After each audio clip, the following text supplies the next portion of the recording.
Okay, remember that they're changing my voice. This video is about the recent video I made about the Kaiser shooting in San Jose, and more specifically about the part where I said that they should give me a reason to not hold it against them when they're on their deathbed, that they're in rebellion against God, that they didn't stand with me, what have you. Now, you have to truly understand the situation here. To understand what's going on, you have to understand who I am. And I know a lot of people don't want me to discuss that, but it's a big mistake to not discuss that. So if we look at the Bible and the churches and social relations in terms of objective reasoning, right? Reasoning based on the facts, not mere emotion, we see that I'm the idea that Christ returning is superimposed on. Right? The word martial is marital scramble, and I, Christ, am the bridegroom. That the most impressive thing historically that humans have done is our martial, the most impressive thing is being the top martial artist ever possible. That's what I've done. And so to argue that I'm not what I obviously am, which is Christ, is to call into question the character of God. When we look at this universally and objectively, there's over 50,000 denominations of Christianity, and as we compare arguments, you see that the argument that there's a Royal African Falcon martial art order that isn't racist, that judges people according to their deeds, it's the logical argument. It's the most logical assumption, and if you have faith in God, and you have faith that God is righteous and just, and is all good, all knowing, and all powerful, you come to that conclusion. Now, I'm not saying this to take away from other races. I was engaged to a white female. I'm part white. If I would have had a child with that person, they would be a white child. I can't stress enough, I'm not racist. At one point, it was made clear to me that my fiance had a child. It's a long story why that is, why I didn't know that right away. When I first met her, she was pregnant apparently, or around that time. That's a story for another day, I want to get into it. But I was going to raise a white child and almost certainly have children with her. They would also have white skin almost certainly. So I'm not racist. I tell the truth and I do God's justice. I have no intention to put any race above any race unfairly. To me, I'm certain that the racial competition is over, so to speak, and people should be concerned with universal justice. Right? We're entering an age of transhumanism with all these data centers, artificial intelligence, what have you. Now, I don't want to go on and on about this stuff, but to understand why I said what I said in that video, you have to understand that. In San Jose, historically, some people treated me more fairly, some people treated me less fairly. That's for sure. Some Hispanic people were very friendly to me, showed me a lot of love. Some weren't so friendly. Some black people were friendly, some weren't so friendly. That's how it went. Okay? That is absolutely how it went. Some Jews were more friendly, some Jews were less friendly. Some whites, what have you. Some LGBT people, you name it. And I recently saw several videos, one of this homeless white female that made me shed a tear, okay, if I'm not mistaken, because I shed a tear recently. I'm pretty sure it was over that.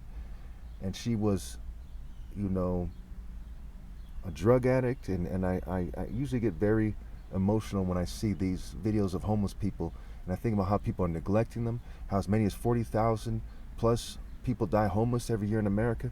It's outrageous. And I'm looking at the gentrification. I seen a recent video about Hispanics in San Jose and their culture, fading away. And it reminded me of being in San Jose. And it was a very diplomatic, very well-spoken, very heartfelt seeming gentleman stood out to me the most in that video. And I've seen a lot of cool Hispanic people there. And I know that there's cultural barriers between us, even between the northern Hispanics and certain black groupings historically. There's some cultural barriers between us, but in spite of that, I've gotten along with these people very well. I've gotten along with Southsiders to some degree. I've gotten along with the various types of people, right? And the government absolutely wants to turn us against each other, but I still, as the Son of God, as the one God set apart, as the one who's been given much, right? To the one who much is given, much is expected, as the one given the 10 minas in the parable of the 10 minas, given the most bags of gold in the parable of the bags of gold, that much is expected of me. I was given this wonderful family. My father's a brain surgeon. I grew up in the Santa Clara County where it there's a lot of cool people there. There was a lot of opportunities there. But it wasn't my fault that they didn't stand with me.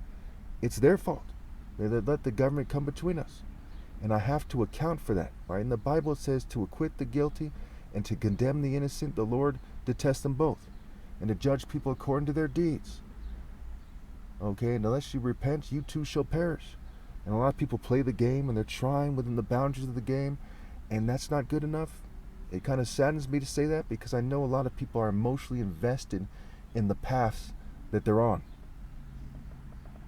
It saddens me a lot that I don't live in the San Jose area anymore, and that my own government, the American government that is, persecuted me and is persecuting me still, and for very petty reasons. And they're doing all these horrible things to people. And every year, 9 million people starve to death every year in the world. Why that's occurring. And all the rapes and all the drug dealing and human trafficking, all the horrible stuff in the world. I have to look at the situation in a way that is absolutely fair and just and right. And I have to say to myself, did this group do enough? Did that group? Okay, who lived by me? Who was far away?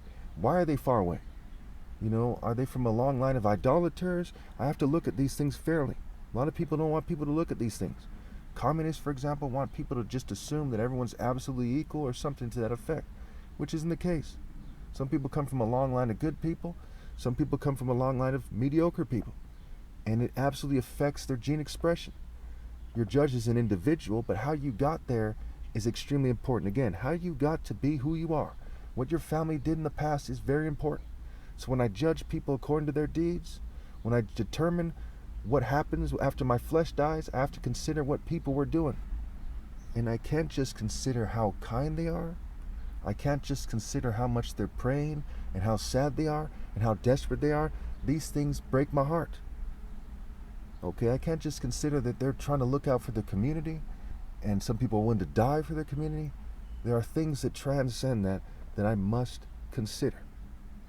As a selfless person, as a person who's completely loyal to God, it's easier to understand me as someone who's born in the spiritual realm in the heavens who came down here to do God's work than it is to understand me as someone who's born in San Jose who had a spiritual revelation, because I'm 100% committed to God.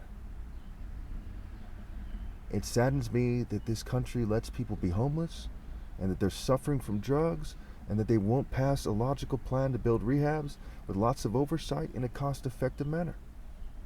But even if they did, I have to consider the whole picture. No matter what anyone does now, after my flesh dies, people will be sealed in hell.